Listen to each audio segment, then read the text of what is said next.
toutes et à tous, ravi de vous retrouver pour un nouveau regard croisé. Pendant que tous ont les yeux rivés sur le Venezuela et les États-Unis, d'autres conflits moins médiatisés façonnent le monde. C'est le cas du Yémen. Au sud du pays, l'Arabie Saoudite et les Émirats Arabes Unis s'opposent par procuration.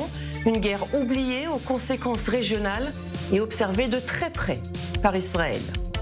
Dans le grand angle, nous allons nous pencher sur l'ordinateur quantique, plus puissant que tous nos ordinateurs réunis. Il est capable de révolutionner nos vies, de bouleverser la science, l'économie et la sécurité mondiale. Certains affirment même que c'est la bombe nucléaire de demain. Coup de projecteur sur les avantages et les dangers d'une technologie hors norme. Vous êtes prêts ? C'est parti.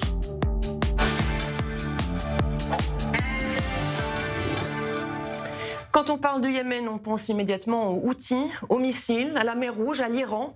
Mais ce serait une erreur de réduire ce pays à un seul conflit. Car au sud du Yémen, une autre guerre se joue, une guerre moins visible, mais tout aussi stratégique. C'est l'image de la semaine.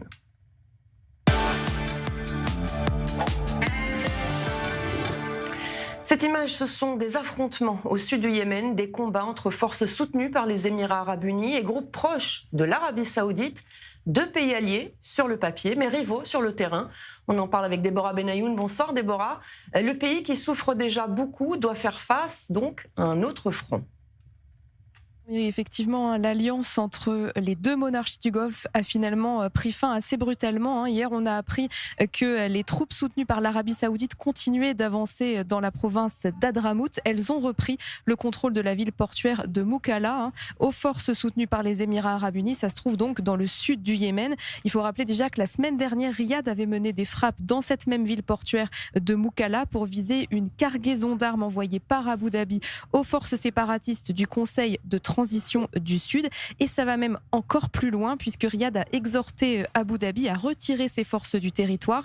L'Arabie Saoudite considère ces régions du sud du Yémen comme une extension de son territoire. Il faut préciser que l'Hadramout, c'est une région pétrolière qui donne accès à la mer d'Arabie, qui est un axe stratégique majeur pour Riyad. L'Arabie Saoudite a donc donné 24 heures aux Émirats pour se retirer. Abu Dhabi a finalement accepté pour éviter une escalade. Déborah, ce n'est pas le premier affrontement entre les deux pays. Oui, alors pour comprendre, il faut remonter à 2015, puisqu'à l'époque, l'Arabie Saoudite et les Émirats Arabes Unis font partie de la coalition arabe en soutien au gouvernement yéménite. Ce gouvernement yéménite qui a été chassé de Sanaa par les Houthis. Riyad et Abu Dhabi avaient donc maintenu une unité de façade malgré des intérêts divergents. Et en 2019, l'armée émirati annonce le retrait de la majorité de ses forces du Yémen en raison donc de ces fameuses divergences stratégiques. Il reste seulement à l'époque une présence très limitée d'unités antiterroristes sur place. En fait, l'influence des Émirats Arabes Unis s'exerce principalement par le biais d'un soutien politique et militaire au Conseil de transition du Sud, ce qui nous amène donc à ce qui s'est passé au mois de décembre dernier, puisque le Conseil de transition du Sud, donc les séparatistes, mènent une offensive militaire à grande échelle. En quelques semaines, ils prennent le contrôle de territoires stratégiques du pays, jusqu'à contrôler aujourd'hui l'ensemble du Yémen du Sud. Et de l'autre côté, l'Arabie Saoudite, qui soutient quant à lui les forces du gouvernement yéménite, accuse les Émirats Arabes Unis d'agir de façon, je cite, extrêmement dangereuse en soutenant les séparatistes, ce qu'Abu Dhabi dément, d'où en tout cas les frappes de l'Arabie Saoudite. C'était donc mardi dernier. Merci beaucoup Déborah Benayoun. Et pour analyser cette situation, j'accueille ce soir nos invités. Myriam Benrad, politologue, spécialiste du Moyen-Orient, auteur de Djihad, la métamorphose d'une menace, à paraître le 22 janvier aux éditions Le Cavalier Bleu. Également avec nous David Rigoulet-Rose, chercheur à l'IFAS, Institut français d'analyse stratégique. Bonsoir à tous les deux. Bonsoir. Myriam Benrad, je vais commencer par vous. Avant de parler des rivalités régionales, il faut comprendre évidemment le terrain. Pourquoi le sud du Yémen est un espace politique et militaire à part entière qui est distinct, il faut bien le rappeler, du conflit avec les Houthis? Eh bien parce que le Yémen, je dirais comme d'autres États, beaucoup d'autres États au Moyen-Orient, est une construction une construction nationale fragile. Et vous faites bien de dire que c'est une donnée indépendante des instrumentalisations qui peuvent être faites par les voisins de ce pays. Et le Sud, dans l'occurrence, a été indépendant pendant très longtemps, entre 1967 et 1990. Donc on a une forme de séparatisme, d'irrédentisme au Sud, qui a toujours en fait considéré qu'il n'y avait pas d'unité nationale et que le Sud était un État en soi, avec des droits, avec une identité propre, avec une histoire qui lui est propre. Et donc tout cela ressort aujourd'hui. Alors, comme je viens de le dire, oui, instrumentalisé par l'Arabie Saoudite, les Émirats Arabes Unis et d'autres acteurs, mais c'est aussi l'histoire du Yémen en tant que telle. Alors justement, David Rigoleros, comment est-ce qu'on explique que l'Arabie Saoudite et les Émirats Arabes Unis, qui sont pourtant des alliés stratégiques, ils soutenaient d'ailleurs cette coalition internationale contre les Houthis à partir de 2015, et aujourd'hui, elles sont des forces concurrentes au sud du Yémen? Oui, mais leurs agendas ne coïncident plus. Initialement, effectivement, il y avait une espèce de condominium qui soutenait le gouvernement, les forces loyalistes, contre les Houthis. Mais il y a des conflits emboîtés, effectivement, avec l'émergence du STC, le Conseil de transition du Sud, soutenu par les Émirats, parce que les Émirats ont une stratégie thalassocratique de contrôle des flux maritimes et donc du littoral, du littoral du sud Yémen, du sud de la péninsule, pour aller effectivement jusqu'à Socotra, puisque Socotra est un point d'appui justement pour les Émiratis. Et du côté saoudien, les Saoudiens ont toujours considéré, c'est la frontière méridionale du royaume qui a toujours été très sensible, parce qu'il faut rappeler qu'il y a eu une annexion de plusieurs provinces justement yéménites dans le royaume, et que la projection géopolitique du royaume, notamment pour l'accès à la mer d'Arabie et plus loin à l'océan Indien, implique effectivement une maîtrise de la région, notamment de la Dramaut, en tout cas avec des affidés. Et donc là, il y a un télescopage effectivement d'intérêts qui était initialement plus ou moins convergent, qui devient divergent, sinon carrément opposé en la circonstance. D'ailleurs, le prince Mohammed bin Salman s'est plaint auprès de Donald Trump justement de ses velléités de stratégie émirati, et on retrouva le rôle d'Israël par ailleurs. Donc on voit bien qu'il y a une complexité, c'est-à-dire que les deux sont des alliés des États-Unis, mais sur le plan régional, leurs agendas ne sont pas concordants. Alors justement, pour l'instant, c'est une guerre par procuration. Il semble que les deux, que ce soit Riyad ou Abu Dhabi, semblent mettre de l'eau dans leur vin. Abu Dhabi qui a retiré ses troupes, etc. Mais tout de même, l'Arabie Saoudite qui continue d'avancer. Myriam Benrad, est-ce qu'on risque de voir une guerre ouverte entre les deux pays, ou est-ce que cela va rester par procuration sur le terrain? Alors, ce qui vient d'être dit, qui finalement reconnaît aussi un peu ce que j'avais expliqué, c'est très important parce qu'en effet, l'Arabie Saoudite voit ce territoire yéménite, ce Yémen, comme une forme d'arrière-cour en quelque sorte. Alors après, avec des tentatives d'annexion, une guerre qui s'est jouée il y a déjà 10 ans, qui a été extrêmement violente, mais qui était très liée à l'époque quand même aussi à l'approche très vindicative, très agressive d'MBS. Les choses ont bien changé parce que MBS est plus âgé, il est revenu sur la scène internationale en voulant incarner un médiateur à l'échelle régionale. Il veut placer fortement l'Arabie Saoudite sur le plan diplomatique, au niveau régional, aussi au niveau international, être un acteur clé, un partenaire clé des États-Unis. Et on sait que beaucoup des efforts de paix au Moyen-Orient au sens large dépendent bien sûr de cette position saoudienne aujourd'hui et des pourparlers avec les Américains. Donc il n'est pas question, en l'occurrence pour l'Arabie Saoudite, d'aller vers l'escalade.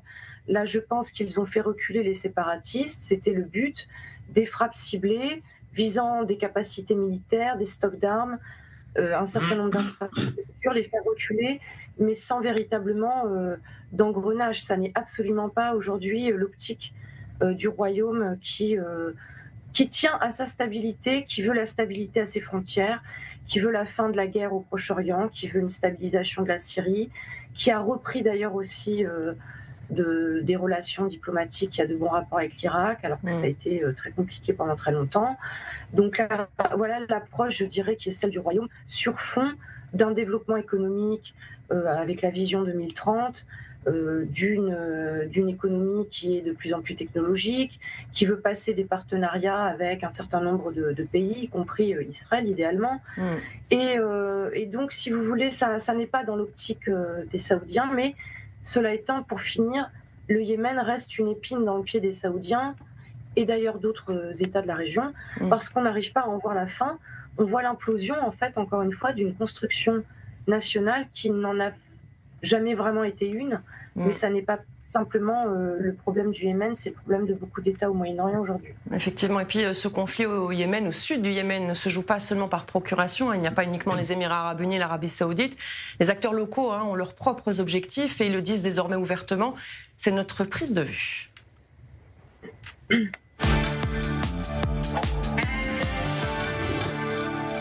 Le mouvement séparatiste du sud du Yémen a annoncé vendredi l'adoption d'une constitution pour un État indépendant, une initiative perçue comme une déclaration de fait d'indépendance.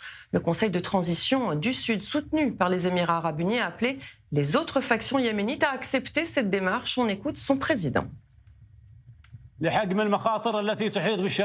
Conscient de l'ampleur des dangers qui menacent le partenariat politique en général, en particulier dans le sud du Yémen, afin d'éviter de nouveaux conflits et divisions, nous annonçons l'entrée dans une phase transitoire d'une durée de 2 ans. Le Conseil de transition appelle la communauté internationale à encourager un dialogue entre les parties concernées, au sud comme au nord, autour d'un processus et de mécanismes garantissant le droit du peuple du sud selon un calendrier précis. Ce processus sera accompagné d'un référendum destiné à organiser l'exercice du droit à l'autodétermination du peuple du Sud par des moyens pacifiques, transparents et cohérents, conformes aux règles et pratiques internationales et avec la participation d'observateurs internationaux.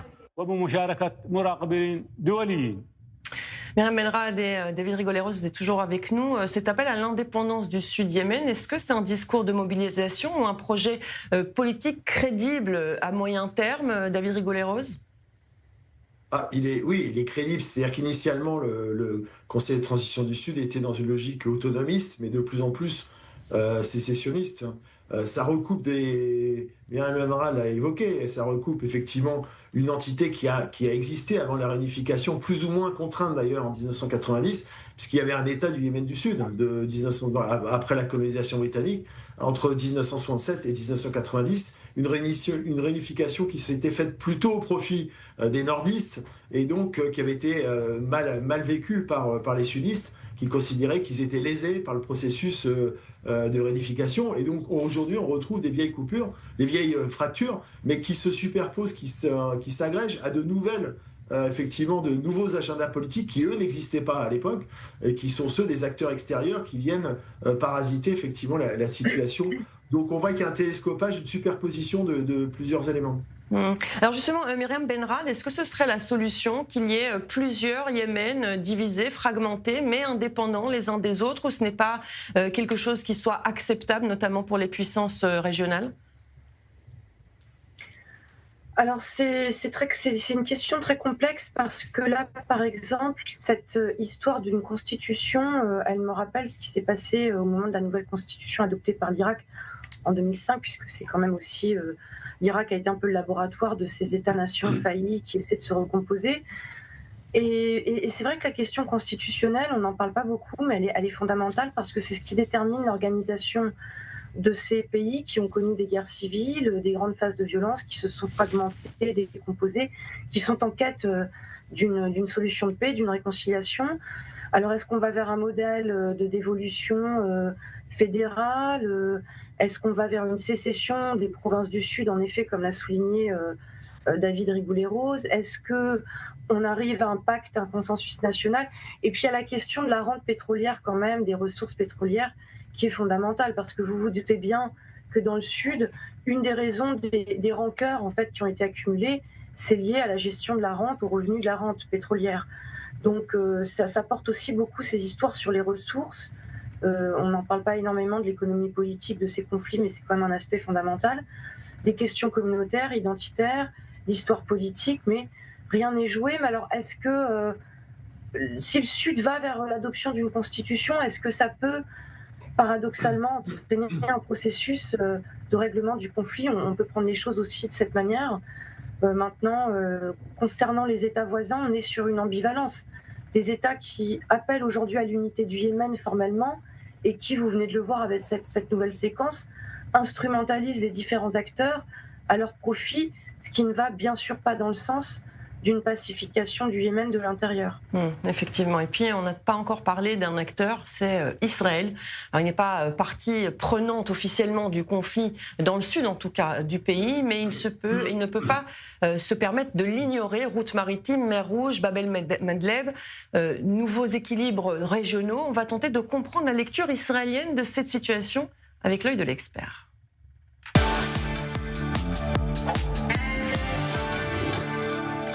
Noa Lazimi, bonsoir. Vous êtes experte en relations internationales à l'Institut Misgav pour la sécurité nationale. Merci d'avoir accepté notre invitation. Quelle est la position d'Israël dans le conflit actuel dans le sud du Yémen ? Du point de vue d'Israël, bien sûr qu'il y a un intérêt d'avoir un Conseil du Sud fort qui peut, évidemment, qui aurait pu, jusqu'à ce qu'on l'ait arrêté, créer ce mouvement vers un passage terrestre pour libérer des zones conquises par les Houthis. Et même sans cela, le fait qu'ils contrôlent beaucoup de zones stratégiques à l'est, avec la frontière vers l'Oman, où il y a beaucoup de contrebande, et la côte sud, du point de vue de la préservation des passages commerciaux et pour empêcher la contrebande de l'Iran vers les zones sous contrôle houthi. D'un autre côté, si vraiment on n'arrive pas à une solution et à des accords entre tous les éléments, et pas seulement ça, mais si ça amène à un renouveau des confrontations, on risque d'arriver à un endroit, à un stade où il y aura un équilibre entre les deux parties et cela réduira les capacités de la coalition face aux Houthis pour se battre de manière efficace contre les Houthis. Alors, pour en venir à Israël, il est évident que nous avons un intérêt à soutenir des organismes forts face aux Houthis et d'un autre côté, nous devons faire les choses de manière intelligente. Nous voulons conserver un canal de communication et l'intervention des Saoudiens les ont rapprochés des accords d'Abraham et cette architecture du combat anti-Houthi. Donc, je dirais que les choses sont encore débattu, il y a des négociations si vous voulez, donc selon ce qu'on l'entend, il ne faut pas se précipiter à des déclarations pompeuses ou des cadres formels ou formalistes. Il y a beaucoup de choses qu'on peut faire avancer discrètement avec le Conseil de transition du Sud et il vaut mieux ne pas parler, c'est bien meilleur, ce sera bien plus positif face à tous les acteurs anti-Houthis. C'est toute l'idée d'empêcher les contrebandes pour les Houthis, essayer de les empêcher de se réorganiser dans le quartier, dans la région comme à Oman, leur opposition et leur affaiblissement avec des intérêts communs aux Saoudiens, aux Émiratis et aux Yéménites, bien sûr. Noa Lazimi, Israël n'a pas intérêt à voir la situation dans le sud du Yémen se dégrader parce que cela nuirait, vous l'avez dit, à la lutte contre les Houthis. Mais Israël, est-ce que Israël peut jouer finalement, même discrètement, un rôle de médiateur pour tenter de trouver une solution ? Ce que vous décrivez, c'est en fait la ligne d'action optimale, idéale. Idéalement, nous créerions en Israël, et Israël doit agir en ce sens, mais ça n'est pas sûr qu'on puisse y arriver. Idéalement, une coalition régionale où seraient membres les Émirats arabes unis, l'Arabie saoudite, l'Israël pour la logistique, le renseignement, etc. Ce serait le plus important de tout, avec des garanties américaines sûres, parce que que craint l'Arabie saoudite? C'est évidemment une intervention Houthi, et les Émirats aussi, mais bon, ils sont plus agressifs de côté des Émirats contre les Houthis. Ça, ce serait la version idéale et optimale. Nous n'en sommes pas là, je pense, et certainement pas maintenant, vu l'éveil ou la crise que nous voyons s'approfondir pour l'instant entre les différents organismes et entre les participants au camp anti-Houthi. Mais une coalition régionale, et on peut lier ça à la reconnaissance de Somaliland, eh bien, tout cela, il faut des partenariats, et les Houthis ont beaucoup d'ennemis dans cette région. Une coalition régionale avec plusieurs acteurs, ce serait évidemment le scénario le plus positif. Alors justement, quel lien est-ce qu'on peut établir entre la reconnaissance israélienne du Somaliland et la situation du sud du Yémen ?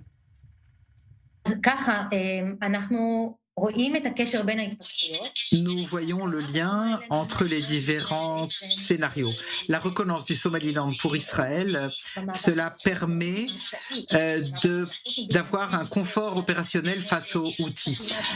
Si on a vraiment là une position militaire et de renseignement, quand on parle de tout ce qui concerne les drones et la collecte de renseignements sur des cibles Houthis, etc., et peut-être même des missions offensives, cela peut beaucoup améliorer nos capacités d'attaquer de manière efficace les rebelles Houthis.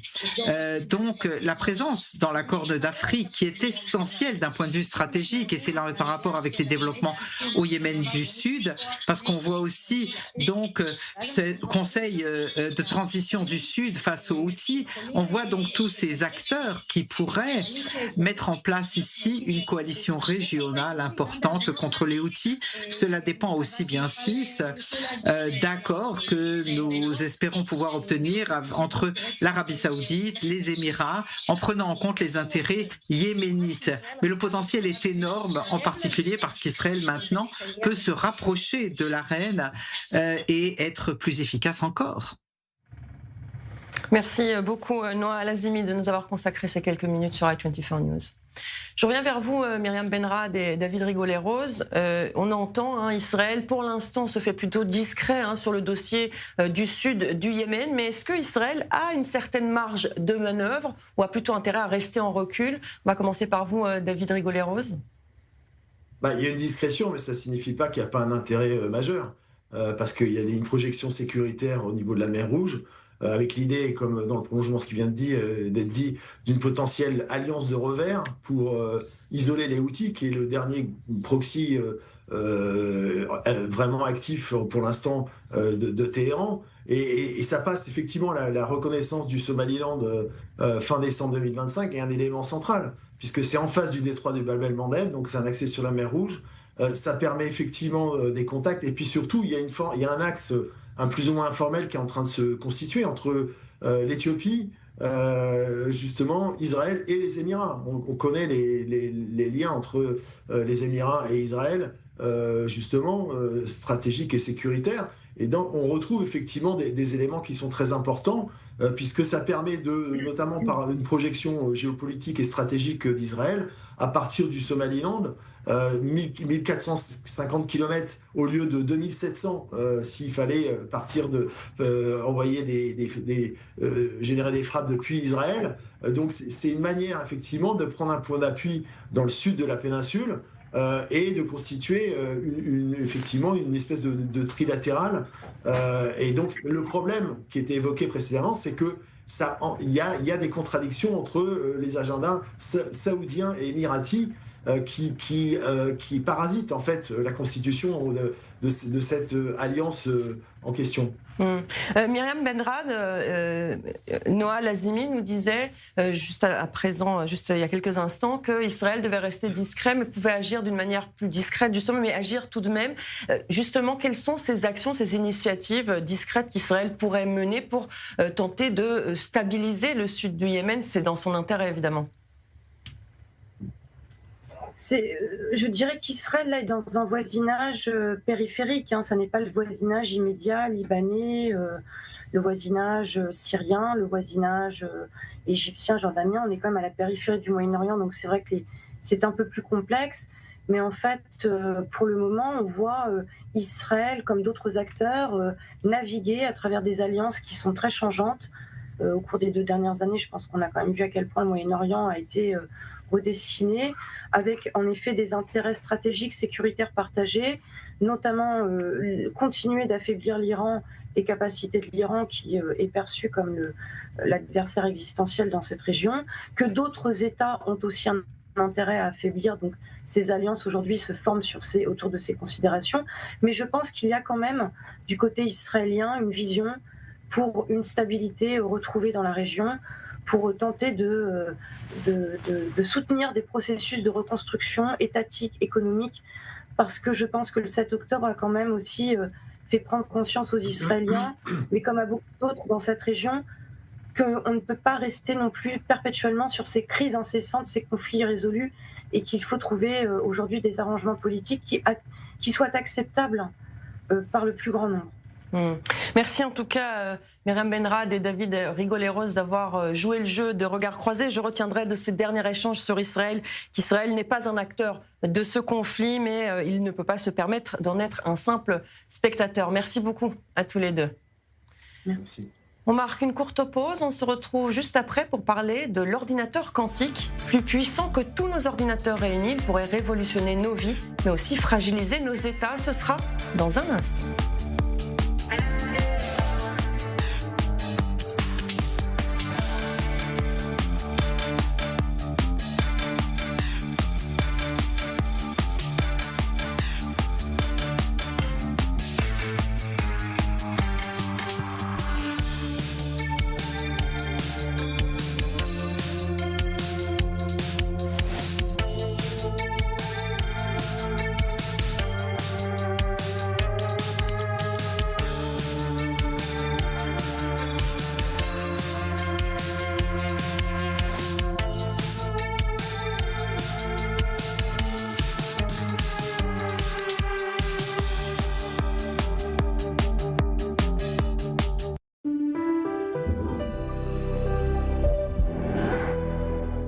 Certains achètent un bien, nous détectons les opportunités.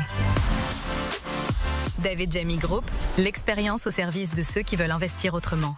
Aujourd'hui, Dubaï explose. Croissance exceptionnelle, fiscalité avantageuse, sécurité incomparable et une rentabilité unique au monde. Entourés des meilleurs experts, nous chassons sur place et à vos côtés les opportunités les plus prometteuses. À Dubaï, mais aussi à Miami, Tel Aviv et Paris. Vous voulez investir intelligemment? Sécuriser votre avenir dans les plus belles villes du monde? David Jamy Group, Real Estate Opportunities. Les équipes du Magen David Adom sauvent des vies. Ambulance, unité mobile, don du sang, secouristes. Ils sont sur tous les fronts, pour tous, sans distinction. En cette fin d'année, votre don peut tout changer. En France, chaque euro compte et chaque don renforce la capacité du MDA à intervenir plus vite, plus loin, plus fort. Cette année, faites un geste qui sauve. Soutenez le Magen David Adom. Parce que sauver une vie, c'est sauver un monde entier.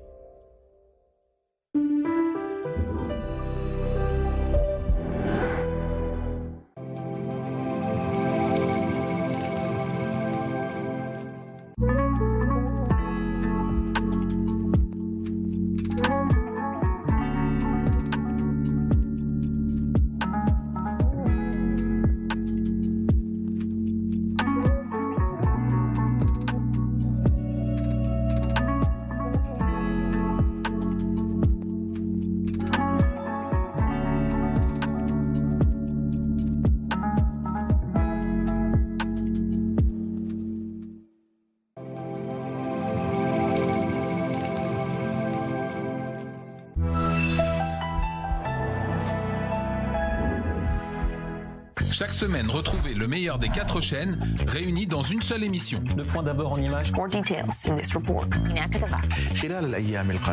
Un regard original au croisement des langues et des cultures.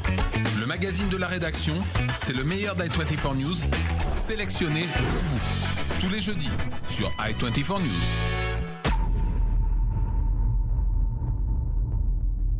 Du Jourdain à la mer, un État juif, un État arabe ou les deux? Ça se débat. Génocide, apartheid, terrorisme d'État. Israël accusé de tous les maux, ça aussi, ça se débat. Les Juifs bientôt chassés d'Europe? Sujet sensible, mais ça se débat. Ici, on ne bavarde pas, on s'affronte, on se confronte. Ça se débat du lundi au jeudi en direct sur i24 News. Et si vous n'êtes pas d'accord, venez en débattre.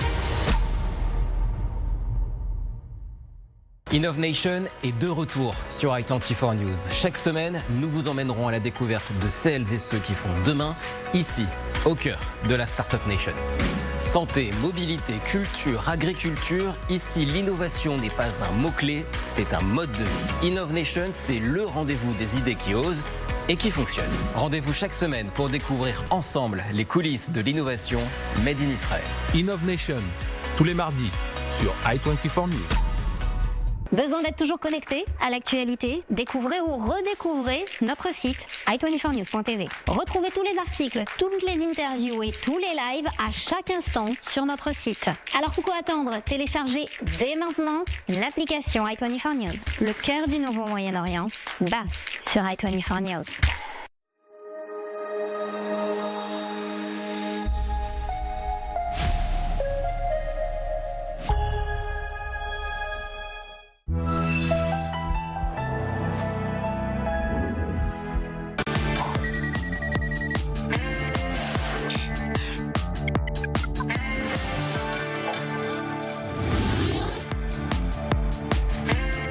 Bonsoir à ceux qui nous rejoignent, merci à ceux qui sont restés pour la seconde partie de Regards croisés. Ce soir, on s'intéresse à une technologie qui fascine autant qu'elle inquiète, l'ordinateur quantique. Une machine capable, en théorie, de réaliser en quelques minutes des calculs impossibles pour nos ordinateurs actuels. Avant de parler des promesses scientifiques, il faut regarder les risques en face, car cette puissance de calcul pourrait, demain, rendre obsolète la sécurité numérique mondiale. C'est notre grand angle.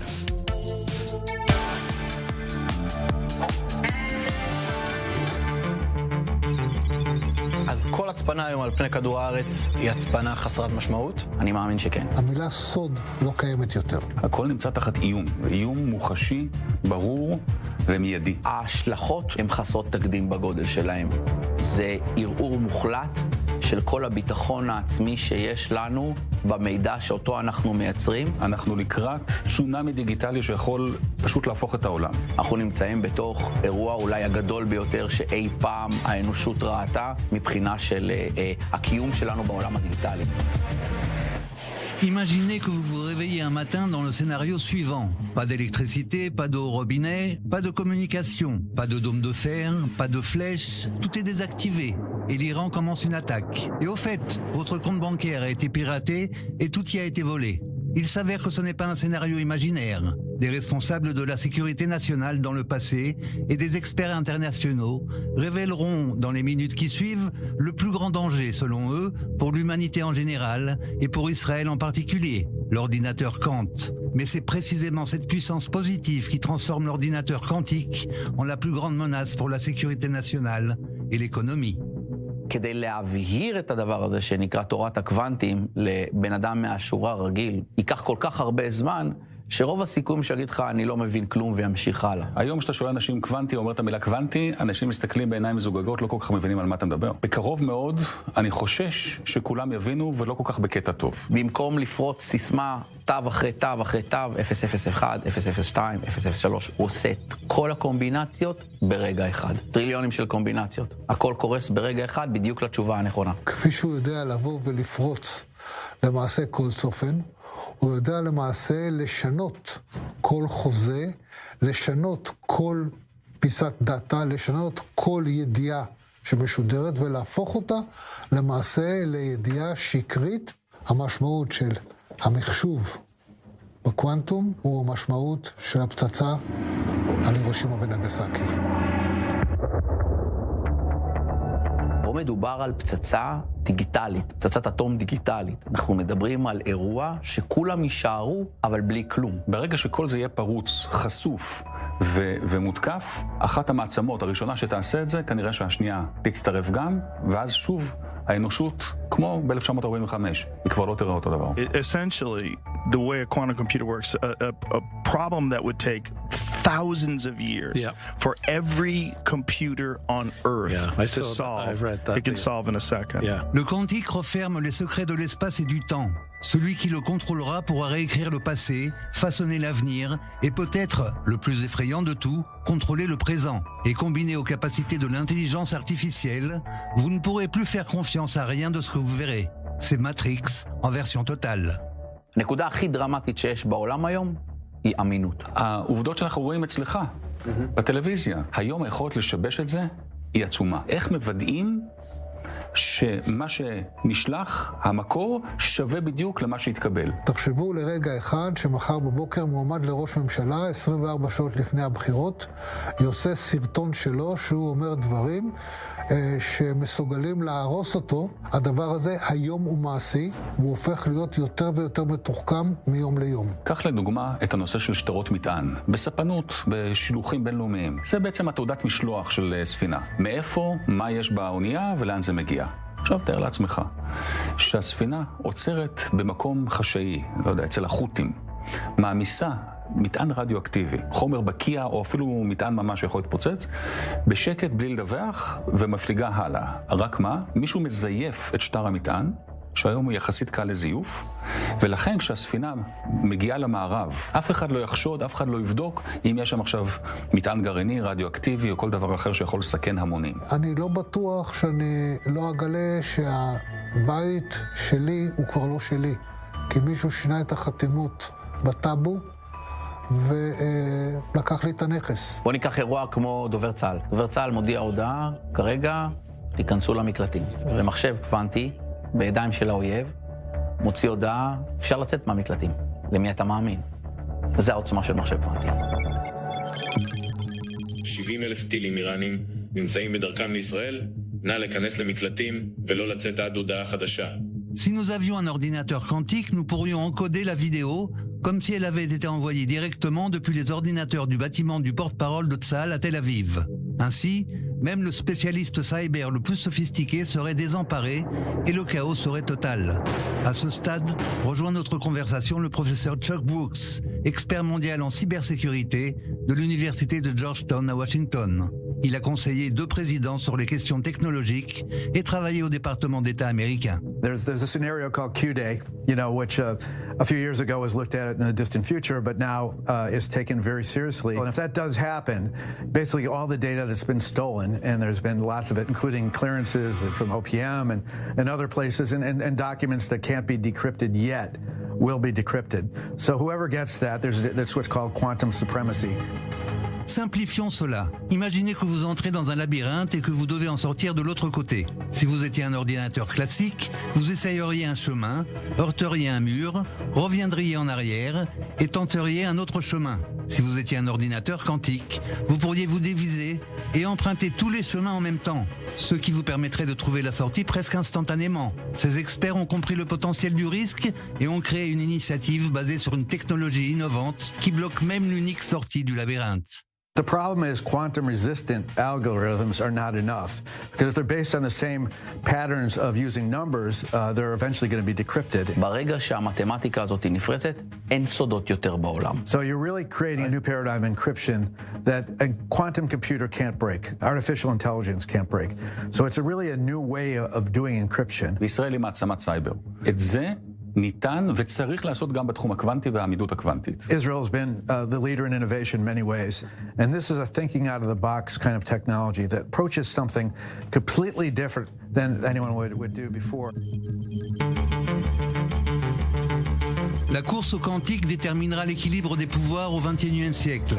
Les États cherchent des solutions et la plupart en sont loin. Et dans cette incertitude, il est possible que la clé se trouve justement ici, en Israël. En attendant, croisons les doigts pour que le moment venu, votre première rencontre avec un ordinateur quantique se fasse du bon côté de la médaille. Ça fait évidemment froid dans le dos. On va en parler avec Valérie Pilser, spécialiste experte en gouvernance et intelligence artificielle générative pour dirigeants. Bonsoir, vous êtes dans nos studios à Paris. Nous sommes également avec Jérémy Makowski, spécialiste en cyber-renseignement. Merci à vous aussi d'être avec nous. Tout d'abord, une réaction à ce qu'on vient de voir. C'est assez effrayant. On parle de Q-Day, on parle de bombes atomiques numériques. Une réaction va commencer par vous, Jérémy Makowski. Alors oui, bonsoir. Alors en termes de menaces, ce qu'on peut dire en fait, c'est que l'informatique quantique, un peu comme l'intelligence artificielle, est probablement un des plus grands défis en termes de cybersécurité pour les États et les organisations. Ce qu'il faut bien comprendre pour expliquer les choses, c'est qu'aujourd'hui, la plupart des informations numériques, que ce soit vos informations médicales, des informations gouvernementales, militaires, mais aussi toutes les infrastructures critiques, financières, tout ce qu'on peut imaginer dans le cyberespace sont protégés par ce qu'on appelle des algorithmes de chiffrement dits asymétriques. Et en fait, tous ces algorithmes de chiffrement, avec l'avènement de l'informatique quantique, vont bientôt être complètement obsolètes. Et en fait, on pourra accéder à toutes les informations qui sont stockées sur Internet et qui sont soi-disant protégées, ce qui est un vrai problème. On peut citer par exemple un algorithme d'ailleurs qui avait été développé par un mathématicien en 1994, monsieur Peter Szor, et qui, si cet algorithme aujourd'hui était mis en œuvre sur des calculateurs quantiques, permettrait automatiquement de décrypter, en gros de déchiffrer toutes les informations disponibles sur Internet, pas seulement, mais voilà, avoir accès à des choses très très sensibles et très compliquées pour beaucoup d'États. Alors Valérie Pilser, hormis le fait qu'avec cet ordinateur quantique, il y a un accès ouvert à quasiment toutes les informations une fois qu'on l'a mis en marche, mais il y a aussi la falsification, un peu les mêmes craintes qu'on a avec l'intelligence artificielle, mais multipliée par, je ne sais pas, 1 million. Alors en fait, effectivement, l'intelligence artificielle est un processus assez différent de l'ordinateur quantique.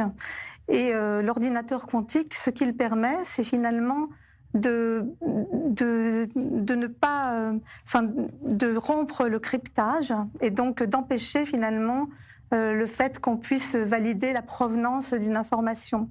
Donc ce sont deux technologies assez différentes. Alors le reportage est assez inquiétant et c'est vrai que quand on parle de bombes atomiques, il y a en fait des similitudes. En fait, dans la bombe atomique, il y a une destruction physique. Là, c'est plutôt une destruction de la confiance qui peut arriver si on arrive finalement à mettre en place ces ordinateurs quantiques et à rompre le cryptage. Mais ce qu'il faut savoir, et c'est là qu'on peut néanmoins ne pas s'affoler par rapport à cette nouvelle technologie qui va ouvrir de nombreux potentiels, c'est que nous avons la solution. Puisqu'en fait, dès à présent, ces risques sont connus, ils sont pris en compte et on a déjà commencé à réfléchir finalement au cryptage post-quantique qui nous permettra d'éviter un certain nombre de risques. Ces risques sont déjà en marche et il faut dès à présent réagir. Oui, justement, est-ce qu'on assiste, selon vous, Jérémy Makowski, à une nouvelle course aux armements numériques, avec le premier qui pourrait utiliser cet ordinateur quantique ? Oui, clairement, comme on peut le voir avec l'intelligence artificielle, on sait que de nombreux États, pas que des États d'ailleurs, même des groupes terroristes utilisent l'intelligence artificielle aujourd'hui. Alors en ce qui concerne l'informatique quantique, c'est un petit peu plus compliqué parce que ça demande des ressources énormes et des gros moyens.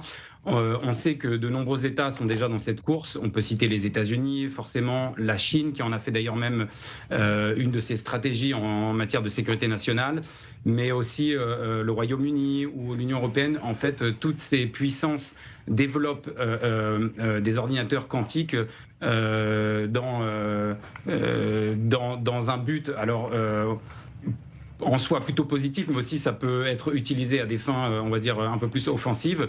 Mais on sait que c'est quelque chose, oui, c'est vraiment clairement une course. Je ne sais pas si on peut la définir clairement comme une course à l'armement. Mais oui, c'est quelque chose de très répandu et à l'heure actuelle, de nombreux États, et pas que des États d'ailleurs, parce qu'on sait que des grandes entreprises comme Google, Amazon, Microsoft et d'autres travaillent activement sur le développement d'ordinateurs quantiques aussi. Alors Valérie Pilser, est-ce que les États sont prêts déjà, vous l'avez dit, il y a déjà des solutions, en tout cas on y pense, ou est-ce qu'il y a déjà un certain retard face à l'informatique quantique ? Alors, les États sont en train de mettre en place des programmes de développement de l'informatique quantique. Donc, aux États-Unis, il y a déjà un grand programme et il y a déjà des normes qui ont été édictées justement pour la cryptologie post-quantique. L'Europe est en train de faire une consultation pour lancer son programme quantique. Et bien sûr, la Chine voit la chose d'un point de vue beaucoup plus étatique. Donc aujourd'hui, il y a une multiplicité de technologies qui sont en train de se développer sur le plan du quantique, qui sont à la fois développées par des programmes d'État, mais surtout par des grosses sociétés et dans certains pays pour préserver l'agilité, par des start-up également. Et donc ces technologies sont encore aujourd'hui à un niveau émergent. Mais on voit quand même dès à présent des utilisations intéressantes de l'informatique quantique pour l'industrie. Alors ce que peut faire l'informatique quantique, eh bien c'est résoudre des problèmes extrêmement complexes. Ce qu'il faut savoir, c'est que c'est très différent finalement de l'informatique classique. Il ne s'agit pas du tout d'algorithmes comme on en a l'habitude. Par contre, ce que fait l'informatique quantique, c'est qu'elle va pouvoir résoudre un problème quasi insoluble par des moyens classiques. Alors justement, vous me devancez un peu parce que c'est pour cette deuxième partie, puisque réduire l'informatique quantique à ses dangers serait incomplet, voire injuste, vous venez de le dire. Cette même puissance de calcul peut aussi devenir un formidable outil de progrès, médecine, climat, énergie, transport. Déborah Benayoun nous montre l'autre visage de l'ordinateur quantique. À la différence des ordinateurs classiques, les ordinateurs quantiques présentent un avantage majeur. Ils sont capables d'explorer toutes les solutions d'un calcul en même temps. Conséquence, ils peuvent résoudre en un temps record des problèmes complexes qui resteraient hors de portée des ordinateurs les plus puissants. Concrètement, plusieurs secteurs pourraient bénéficier de cette technologie. D'abord, celui des médicaments. Actuellement, pour trouver un nouveau traitement, des millions de molécules doivent être analysées une par une. Mais l'ordinateur quantique peut en tester des millions en même temps. Résultat, un traitement contre le cancer ou la maladie d'Alzheimer pourrait être trouvé en 3 à 5 ans au lieu de 15. Autre sujet qui pourrait avoir de réelles implications au quotidien dans le monde, la circulation. Dans une grande ville, il existe des milliards de façons de faire circuler les voitures. Un ordinateur classique en teste quelques-unes. Mais le quantique peut en tester un nombre très élevé d'un coup, ce qui permet d'envisager la mise en place de feux capables de fluidifier la circulation. Résultat, des trajets optimisés, moins de pollution et aussi moins de stress. Le principe est d'ailleurs déclinable pour d'autres moyens de transport comme les trains, les avions ou encore les ports. Les livraisons pourraient aussi être affectées positivement par l'ordinateur quantique. En effet, un livreur a parfois 100 colis et 1000 itinéraires possibles. Le quantique cherche donc le meilleur chemin et le trouve instantanément, ce qui pourrait permettre des livraisons plus rapides et potentiellement à un prix plus bas pour le consommateur. Sur le plan énergétique, le quantique pourrait permettre de calculer en temps réel où produire et stocker efficacement de l'électricité et ainsi éviter le gaspillage. Résultat, les consommateurs pourraient là aussi voir leur facture baisser et obtenir un réseau plus stable. L'objectif de ces utilisations est d'atteindre ce qui est appelé l'avantage quantique, c'est-à-dire le moment où un ordinateur quantique résout un problème beaucoup plus rapidement qu'un supercalculateur classique. Valérie Pilcer, Jérémy Makowski, vous êtes toujours avec nous. Justement, cet aspect beaucoup plus positif. On va commencer avec vous, Valérie Pilcer. Est-ce que demain, on pourra peut-être éviter de rester des heures dans les embouteillages? Je pense évidemment à Israël, mais aussi à Paris ou ailleurs dans le monde. Alors on peut l'espérer effectivement, puisque ces ordinateurs quantiques permettent de résoudre ce type de problèmes qui aujourd'hui sont insolubles. Mais ce n'est pas tout. Alors déjà à présent, on a trouvé certaines utilisations. Les utilisations les plus prometteuses sont certainement dans la personnalisation. Ce qu'il faut savoir, c'est que l'ordinateur, la nature a un fonctionnement quantique. Donc en fait, pour tout ce qui est simulation de la nature, eh bien l'ordinateur quantique va apporter de nouvelles solutions, de nouvelles ouvertures et va pouvoir nous permettre d'aller plus loin. Effectivement dans les domaines scientifiques et dans la résolution de problèmes. Jérémy Makowski, que doivent retenir finalement nos téléspectateurs de cet ordinateur quantique? Pas de panique finalement? Alors, je ne sais pas si on peut dire pas de panique parce qu'il y a en effet un vrai risque en termes sécuritaires pour les États, notamment les États qui vont les premiers avancer dans ce domaine. Maintenant, il faut rester quand même très prudent parce que ça prend beaucoup de temps. C'est des choses qui ne se développent pas aussi facilement. Ça demande beaucoup aussi de ressources. On a pu le voir tout au long de cette interview. On a des côtés négatifs, voilà, avec le fait que ces ordinateurs pourraient entre de mauvaises mains, avoir un effet négatif sur des conflits à l'international. D'un autre côté, on voit aussi que ça peut apporter des bonnes choses. Je pense que comme toute révolution technologique, on aura un bon côté qui fera vraiment avancer une certaine partie de l'humanité, et de l'autre côté, on aura quand même le revers de la médaille, c'est-à-dire les problèmes sécuritaires que ce genre de technologie peut apporter. Oui, effectivement. Il y aura du progrès dans la médecine, l'énergie, le climat, mais il faudra être bien sûr vigilant. Les États devront être vigilants. Merci beaucoup, en tout cas, tous les deux, Valérie Pilser et Jérémy Makowski, d'avoir répondu à nos questions ce soir de Regard Croisé. Merci beaucoup. Merci. On vient de parler de technologie, de pointe, de calculs vertigineux et d'enjeux mondiaux. Mais pour terminer cette émission, je vous propose un tout autre regard, un parcours atypique, profondément humain. Marc Fischel est artiste, mais il est aussi responsable export à Rungis. Deux mondes très différents avec lesquels il jongle chaque jour. C'est notre clin d'œil de la semaine.